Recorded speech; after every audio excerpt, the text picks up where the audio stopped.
22 का चुनाव आने वाला है, क्या तैयारी है आपकी, किस तरह से चुनाव के भागीदारी संकल्प मोर्चा हमने बनाया है, जिसमें बाबू सिंह कुशवाहा, असदुद्दीन ओवैसी, प्रेमचंद प्रजापति, बाबूराम पाल, रामसागर बिंद, रामकरण कश्यप, अनिल चौहान, कृष्णा पटेल, ओम प्रकाश राजभर, हम 10 लोग मिलकर के भागीदारी संकल्प मोर्चा बनाए हैं और उत्तर प्रदेश की 403 सीट पर हम लोग चुनाव लड़ेंगे और 300 प्लस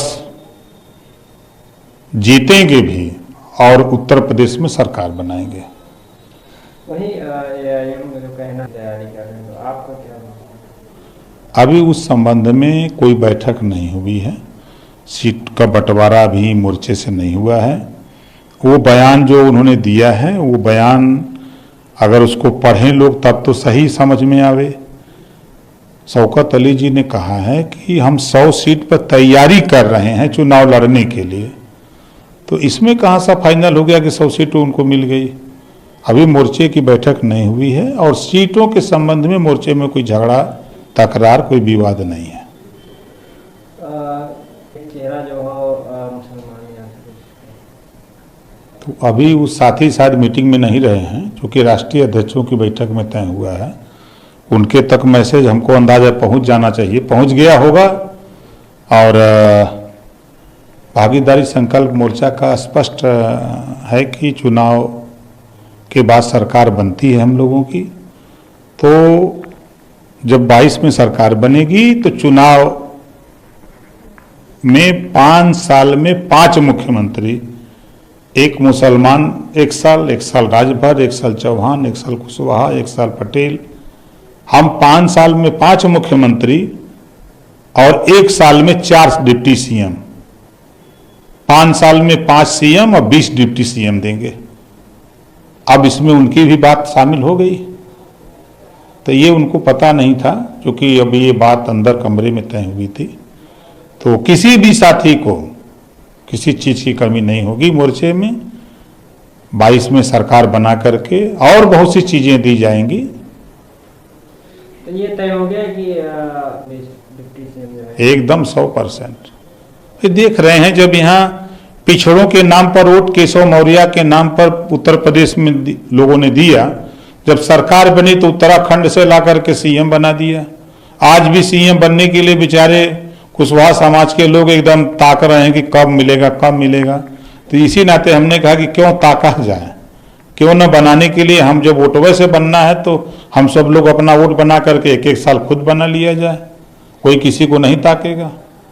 क्या लगता है 2022 का जो चुनाव होगा वो जातिगत होगा? देखिए, सभी पार्टियां भाषण चाहे जो कुछ दे, सभी पार्टियां जाति के आधार पे चुनाव लड़ती हैं, जाति आधार पर टिकट बांटती हैं, जाति आधार पे मंत्री बनाती हैं, जाति आधार पे थाने पर पोस्टिंग, जिले पर पोस्टिंग जाति आधार पे हो रही हैं। तो ये तो सबका चलता है, ये तो खाली एक कहने के लिए है। और जब तहसीलों में ठप्पा मार के जाति प्रमाण पत्र बनता है तो स्वाभाविक है कि जातिवाद तो देश में होगा ही। वही मायावती जी का बयान है, उन्होंने देखिए, बहुजन समाज पार्टी के नेता, हम उनकी कदर करते हैं।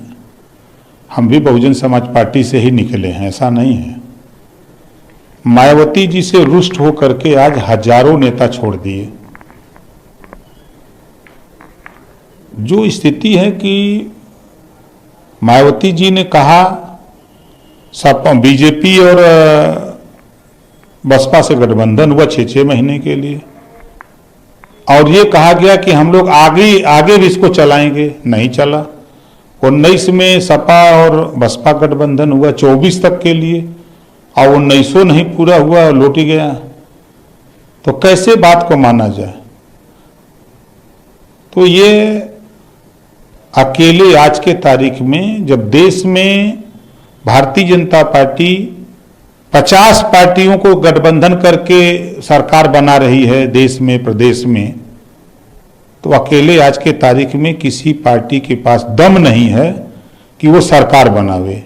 और सरकार बनाने की हैसियत अगर है तो छोटी पार्टियों के पास है, जिसका बयान Congress party, Bharatiya Janata party, Samajwadi party की तरफ से बयान आ रहे हैं कि बड़ी पार्टियों से समझौता नहीं करेंगे, इसका मतलब कि बड़ी पार्टियों के पास वोट नहीं है। वो लोग कह रहे हैं कि छोटी पार्टियों से करेंगे, तो छोटी पार्टियां तो खुद ही इकट्ठा हो गई हैं एकदम टनाटन। 100 में 65% वोट भागीदारी संकल्प मोर्चा का है, 100 में 65 हमारा, 35 में भी बंटवारा है। तो हम तो सरकार बनाने के लिए एकदम कटिबद्ध हैं।